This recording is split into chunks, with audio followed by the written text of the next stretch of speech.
میرے رسول کریم صلی اللہ تعالیٰ علیہ وآلہ وسلم ہجرت سے چند دن پہلے نا خانہ کعبہ کو اندر سے دیکھنے کا دل کیا میرے نبی پاک کا، کیا مجھے مکہ چھوڑ کے مدینہ طیبہ جانا ہے تو میں ذرا کعبہ معظمہ کے اندر سے زیارت کر لوں۔ عثمان بن طلحہ ایک شخص تھا جو کلید بردار تھا، جس کے پاس خانہ کعبہ کی چابی ہوتی تھی۔ حضور صلی اللہ تعالیٰ علیہ وسلم نے اس سے کہا کہ بھائی چابی ذرا دے دو، میں خانہ کعبہ کے اندر سے زیارت کرنا چاہتا ہوں۔ کہنے لگا کوئی اور ہوتا تو میں دے دیتا، آپ کو نہیں دوں گا، معاذ اللہ ثم معاذ اللہ۔ میرے رسول پاک کی بات نہ ستارے بھی مانتے ہیں، چاند بھی مانتا ہے، سورج بھی مانتا ہے۔ حضور اگر سورج کو کہنا واپس آ، حضرت علی نے نماز پڑھنی ہے تو وہ آ جاتا ہے، اور اگر حضور فرما دیں چاند کو 2 ٹکڑے ہو جا تو وہ 2 ٹکڑے ہو جاتا ہے۔ سورج بھی بات مانتا ہے، چاند بھی بات مانتا ہے۔ یہ سارے میرے رسول کریم علیہ السلام کے غلام ہیں۔ جہاں جہاں تک رب کریم کی خدائی ہے وہاں میرے حبیب کی مصطفیٰ ہے۔ حضور وہیں چاہتے نا، وہیں چاہتے تو حضرت عمر اگر حکم دے تو زمین تیل واپس کرتی ہے، تو حضور حکم دیتے تو وہ کافر اندر دھنسا لیتی زمین، سارا کام اسی وقت ہو جاتا۔ لیکن حضور نے کیا فرمایا؟ جب عثمان بن طلحہ نے کہا نا کہ آپ کو چابی نہیں ملے گی، اللہ کے رسول نے فرمایا عثمان ایک وقت آئے گا جب یہ چابی تجھ سے میں لوں گا، اور جس کو میرا دل کرے گا میں اسے دوں گا۔ ایک وقت آئے گا کہ یہ میں تجھ سے لوں گا، اور پھر جس کو میرا دل چاہے گا میں اس کو وہ چابی دوں گا۔ میرے نبی کریم رؤوف الرحیم سید عالم صلی اللہ علیہ وسلم نے وقت دیا۔ کتنا وقت لگا؟ 2 دن، 4 دن، 5 دن، 10 سال لگ گئے۔ حضور نے مکہ کو فتح کیا، حضور تشریف لائے، وہی چابی عثمان بن طلحہ کے پاس تھی۔ محبوب کریم نے بت توڑنے تھے، کعبہ کو ان سے پاک کرنا تھا، فرمایا لاؤ نا چابی کدھر ہے؟ عثمان کہتے ہیں حضور نے تو بات نہیں جتلائی، پر مجھے وہ لفظ یاد تھے کہ عثمان ایک وقت آئے گا، ایک سمجھیے گا بات کو، ایک وقت آئے گا جب چابی میں لوں گا، اور پھر جس کو میرا دل کرے گا میں اسے، پھر وقت آ گیا، پھر حضور نے چابی لے لی، پھر نبی پاک نے بت توڑے، اور قربان جاؤں مدینے والے محبوب کے طریقے پر، فدا ہو جائیں حضور علیہ الصلوۃ والسلام کے کمال درگزر پر۔ جب حضور فارغ ہوئے نا بیت اللہ کو صاف کر کے تو فرمایا کدھر ابھی عثمان بن طلحہ؟ وہ آئے تو حضور فرمانے لگے یہ چابی پہلے تیری خاندانی وراثت تھی، پھر میں نے اپنے وعدے کے مطابق لے لی، اب میں تمہیں واپس کر رہا ہوں، اب یہ چابی میں تمہیں واپس کر رہا ہوں، میں یہ چابی میں تمہیں دے رہا ہوں، لہذا اب تیری نسل سے بھی قیامت تک کوئی نہیں لے گا، میں تمہیں یہ چابی دے رہا ہوں۔ تو بھائی وقت کا انتظار کریں۔ اور عثمان بن طلحہ کہتے ہیں میں نے حضور کا یہ کمال کرم دیکھا تو میں کلمہ ہی پڑھ گیا، میں مسلمان ہی ہو گیا۔ وقت کو دیکھیں، وقت کا انتظار کریں، آنے والا ٹائم دیکھیں۔ ہم نا ٹائم نہیں دیتے، ہمیں جلدی بڑی ہے، کاروبار ٹھیک ہو جائے تو شام کو ہو جائے، بچہ تندرست ہو جائے تو پھر شام کو ہو جائے، مخالفین ٹھیک ہو جائیں تو شام کو ہو جائیں۔ ہمارے سارے کام شام سے پہلے پہلے، بلکہ جو ولی بننا چاہتا ہے وہ بھی کہتا ہے 1.25 گھنٹے میں بنا دو، لیٹ نہ کرو۔ کیونکہ بہت سارے تو کہتے ہیں یہ ایک نظر کریں، میں نے کہا آپ کوئی عمل بھی کریں نا، آپ تھوڑی محنت بھی کریں نا، کہتے ہیں ایک نظر کریں۔ ہمارے درویش کہا کرتے تھے کہ آج کل مرید کہتے ہیں نہ نماز پڑھاؤ، نہ روزہ رکھاؤ، نہ وظیفہ کراؤ، نہ کوئی اور کام کراؤ، سانوں میں ایویں ہی بخشاؤ۔ تو بھئی اللہ نے خود 5 نمازیں فرض کی، رمضان کے روزے فرض کیے ہیں، زکوٰۃ فرض۔ تو جب اللہ نے ذمہ داریاں لگائی ہیں تو پھر کون ہے جو بغیر ذمہ داریوں کے آگے جائے؟ اگر آپ نے آگے بڑھنا ہے تو پھر ذرا آپ میں کے مزاج میں ٹھہراؤ ہونا چاہیے، پھر ذرا تھوڑا سا سکون ہونا چاہیے۔ میرے رسول کریم علیہ السلام کی خدمت میں ایک شخص نے عرض کیا تھا یا رسول اللہ صلی اللہ تعالی وسلم مجھے کوئی ایسی نصیحت کر دے کہ پھر مجھے کسی اور سے پوچھنے کی ضرورت نہ رہے۔ تو حضور نے ایک ہی جملہ کہا، فرمایا جب تو نے کہا نا کہ اللہ میرا رب ہے، پھر ڈٹ جا، پھر اس پہ ڈٹ جا، پھر کھڑا ہونا سیکھ۔ جب آپ میں استقامت ہوتی ہے، صبر ہوتا ہے، دیکھیں حالات جب بگڑے تو انہیں صحیح ہونے میں ٹائم لگتا ہے کہ فوراً ٹھیک ہو جاتے ہیں۔ آپ بیمار ہو گئے، تکلیف ہوئی، کوئی آپ کو بیماری لگ گئی، آپ ڈاکٹر صاحب کے پاس گئے، انہوں نے آپ کو دیکھا، ٹریٹمنٹ کی، پھر دوائیاں لکھیں، پھر انہوں نے آپ کو کہا کہ آپ کو 1 ہفتہ یا 1.5 ہفتہ دوائی کھانی ہے، یہ ایک شربت کی شیشی ہے، یہ ایک بوتل ہے، یہ ایک سیرپ ہے، 1 چمچ صبح 1 شام، اور پورا ہفتہ آپ نے استعمال کرنا ہے. اب آپ تو کہہ رہے تھے کہ میں نے ابھی ٹھیک ہونا ہے گھنٹے کے بعد, تو سارا نہ پی لوں, سیرپ سارا نہ پی لوں ابھی, اور 1.5 ہفتے کی دوائی ابھی نہ کھا لوں, تھوڑی تھوڑی کر کے بھی تو کھانی ہے نا, ساری کٹھی نہ کھا لوں, ہو جائیں گے ٹھیک؟ کیا خیال ہے آپ کا؟ نہیں ہوں گے. کیوں؟ اس لیے کہ جس ترتیب سے ڈاکٹر نے آپ کو بتلایا ہے, آپ کا وجود اسی ترتیب سے اسے قبول کرے گا.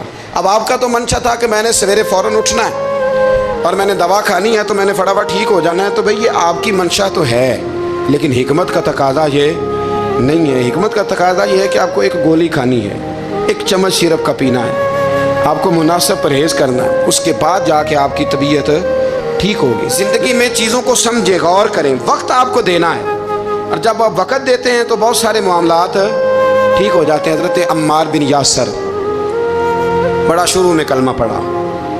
ان لوگوں نے بڑی تکلیفیں اٹھائیں جنہوں نے آغاز اسلام میں کلمہ پڑھا. حالات اور طرح کے اذیت, میرے حضور کو بڑی اذیتیں دی جاتی تھیں. ابو لہب, عقبہ بن نبی معیط, یہ حضور کے 2 ہمسائے تھے.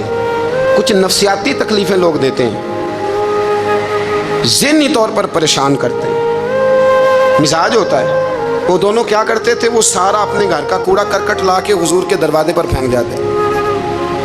تو نبی کریم صلی اللہ تعالی وسلم فرماتے تھے, کیا خوبصورت حق ہمسائیگی ادا کرتے ہو, کیا اچھا تم حق ہمسائیگی. اور دونوں طرف کے ہمسائے تکلیف دیتے, اذیت دیتے, حضور کو پریشان کرتے. حضرت عبداللہ ابن مبارک رحمۃ اللہ علیہ کا ہمسایہ بھی اسی طرح کرتا تھا. وہ اپنے گھر کا سارا گند کچرا اٹھا کے آپ کے گھر میں پھینک دیتا. 1 دن بھی پھینکا, 2 دن بھی پھینکا, 3 دن بھی پھینکا, 4 دن بھی پھینکا, 5 دن بھی پھینکا, مہینوں بیت گئے, مہینوں بیت گئے. ایک دن کہنے لگا میں روز کچرا پھینکتا ہوں. خود ہی کہنے لگا آپ کو تکلیف نہیں ہوتی؟ آپ فرمانے لگے میں نے ایک برتن رکھ دیا, ایک جھاڑو رکھ دیا ہے, جب تو کچرا پھینکتا ہے تو میں اٹھا کے باہر پھینک آتا ہوں. اب تو بند نہ کرنا, اس لیے کہ مجھے عادت ہو گئی ہے. اب میں نے اپنے ٹائم میں سے نا ٹائم اس کچرے کو دینا شروع کر دیا ہے, اب تو بند نہ کرنا, اس لیے کہ مجھے اب اس بات کی عادت ہو گئی ہے. اب میں روز اٹھاتا ہوں اور اٹھا کے ذرا باہر پھینک آتا ہوں. میں عادی ہو گیا ہوں تیری اذیت کا, اب میں تیری تکلیف کا. آپ میں سے بہت سارے لوگ شہروں کے رہنے والے ہیں. ہمارے دیہاتوں میں یہ ہوتا تھا کہ کسی بوڑھے بابے کو نا بچے چھیڑتے تھے, کبھی کبھی غلط کرتے تھے, ایسا کرنا نہیں چاہیے, لیکن بزرگ کو چھیڑتے تھے, تنگ کرتے تھے. کبھی وہ بچے نہ چھیڑتے تھے تو بزرگ خود کہتے تھے کہاں مر گئے آج سارے. اصل میں وہ پیار ہوتا تھا, وہ پیار لگ جاتا تھا, بتاتے نہیں تھے, لیکن علاقے کے بچوں کے ساتھ نا وہ غصہ ہوتا تھا, وہ چھیڑتے تھے. لیکن نا کئی دفعہ کوئی بندہ دشمنی کرتا ہے تو بندے کو اللہ کے قریب کر دیتا ہے, سجدے کا ذوق بڑھ جاتا ہے, عبادت کا مزاج بڑھ جاتا ہے, انسان کی طبیعت کے اندر خاص قرب آتا ہے. حضرت عمار بن یاسر رضی اللہ تعالیٰ عنہ فرماتے ہیں کہ بڑی تکلیف دیتے. حضرت عمار بن یاسر رضی اللہ تعالیٰ عنہ کی جو والدہ ہیں وہ اسلام کی پہلی شہیدہ ہیں. حضرت سمیہ ان کا نام تھا, اسلام کی پہلی شہیدہ. ان کے زیر ناف ابو جال نے نیزہ مار کے انہیں شہید کر دیا. حضرت عمار بن یاسر رضی اللہ تعالیٰ عنہ فرماتے ہیں کہ میرے والد کو اتنی تکلیفیں دی گئیں کہ وہ ان اذیتوں کی وجہ سے دنیا سے پردہ کر گئے. حضرت عمار بن یاسر کو خود کافر اتنا مارتے تھے کہ وہ اپنے حواس کھو بیٹھتے تھے اور ایسی باتیں کرتے تھے کہ سمجھ نہیں آتی تھی کہ یہ عمار بن یاسر بول رہے ہیں. اتنی سخت اذیت دیتے, اتنی سخت. دکھ قبول محمد بخشا, راضی رہن پیارے, دکھ قبول محمد بخشا, بس راضی رہن. اتنی تکلیف دیتے کہ حضرت عمار بن یاسر حواس کھو بیٹھتے, تکلیف میں آتے. بڑا سہا, بڑا برداشت کیا. ایک دن میرے رسول پاک تشریف لائے اور حضور نے کہا او آل یاسر میں تمہیں مبارک دینے آیا ہوں, رب کریم نے تمہارے لیے جنت میں مکان بنا دیے ہیں. حضور نے تمہارے لیے, اللہ نے تمہارے لیے جنت میں مکانات, تمہیں مبارک ہو. تمہاری اذیتیں, تمہاری تکلیفیں, تمہارے درد, تمہاری راتیں کام آ گئیں. مالک نے تمہارے لیے مکانات بنا دیے ہیں, حالات ٹھیک کر دیے ہیں, طبیعتوں میں بہتری آ گئی ہے. میرے محبوب کریم رؤوف الرحیم سید عالم نور مجسم شفیع معظم آقا دو عالم صلی اللہ تعالیٰ علیہ وسلم نے انہیں خوشخبری سنا دی. حضرت عمار کہتے ہیں پھر حالات بدلے, پھر میں نے جو مجھے اذیتیں دینے والے تھے میں نے انہیں گڑھوں میں گرتے دیکھا. آپ فرماتے ہیں ابو جہل کی لاش اٹھانے والا بھی بدر میں کوئی موجود نہ تھا, اور ابو لہب جو مجھے تکلیفیں دیتا تھا وہ مکے کے چوک میں مرا ہوا پڑا تھا، پر کوئی اس کے قریب جانے والا بھی موجود نہ تھا، کوئی نہیں تھا۔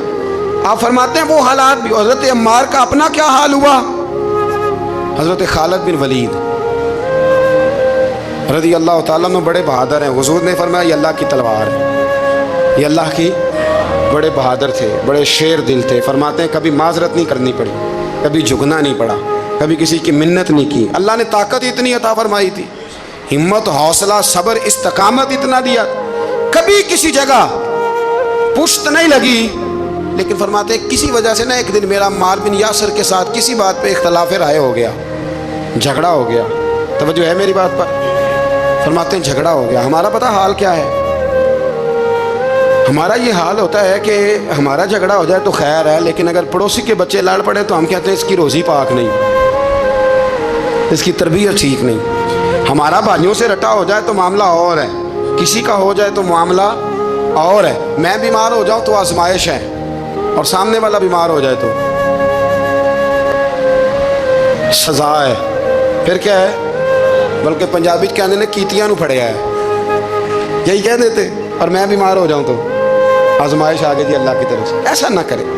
ہمارا فتویٰ اپنے حق میں اور ہوتا ہے، سامنے والے کے معاملے میں اور ہوتا ہے۔ حضرت عمار بن یاسر کی بات کر رہا تھا، جناب عمار بن یاسر رضی اللہ تعالی عنہ۔ حضرت عمار بن یاسر کہتے ہیں کہ حضرت خالد بن ولید کے ساتھ، جناب خالد بن ولید کہتے ہیں میری ان کے ساتھ نہ کسی بات میں اختلاف رائے ہو گیا، تو میں اب دلیر آدمی تھا، شیر آدمی تھا، کبھی جھکا نہیں تھا، کبھی کوئی معاملہ نہیں ہوا تھا، کبھی کوئی ایسی بات نہیں ہوئی تھی۔ آپ فرماتے ہیں جب رائے کا اختلاف ہو گیا نا، بات ذرا آگے بڑھ گئی تو نبی کریم صلی اللہ علیہ وسلم تک بات پہنچی، تو میرا یہ خیال تھا کہ حضور میری بھی سنیں گے، عمار بن یاسر کی بھی سنیں گے، پھر حضور کوئی فیصلہ کریں گے، پر قربان جاؤں۔ وقت بدل گیا ہے نا، اب بہت بڑے چودھری ہیں، بڑے سردار ہیں، بڑے سپہ سالار ہیں حضرت خالد بن ولید، پر وقت بدل گیا۔ تو حضرت خالد بن ولید کہتے ہیں جب میں نے نبی کریم کی بارگاہ میں بات عرض کی، حضور تک بات پہنچی، تو میرے مصطفیٰ نے موٹی سی بات ارشاد فرمائی۔ رسول کریم فرمانے لگے بھئی بات مختصر سی ہے، جس نے عمار کو راضی کر لیا اس نے مجھے راضی کر لیا، اور جس نے اسے ناراض کیا اس نے مجھے ناراض کیا۔ فرماتے ہیں بس میری قیمت پڑ گئی، میرا قد اونچا ہو گیا۔ حضرت خالد بن ولید کہتے ہیں میں نے بھی کہا اب بات کیا کرنی ہے، اب تو گزارش ہی کرنی ہے، اب مدعا کیا سنانا ہے، اب تو بات کرنی ہے۔ فرماتے میں آگے بڑھا، اور جیسے بھی ہوا میں نے حضرت عمار بن یاسر کو راضی کیا۔ حضرت عمار کہتے ہیں ایک وقت وہ تھا اور ایک وقت یہ ہے، جب دونوں وقتوں کو دیکھتا ہوں تو کہتا ہوں الحمدللہ رب العالمین، یہ ساری تعریفیں اس رب کے لیے ہیں جو تمام جہانوں کو پالنے والا ہے۔ وقت دیں معاملات کو، ٹائم دیں۔ آپ دیکھیں اللہ تبارک و تعالیٰ بڑا کریم ہے،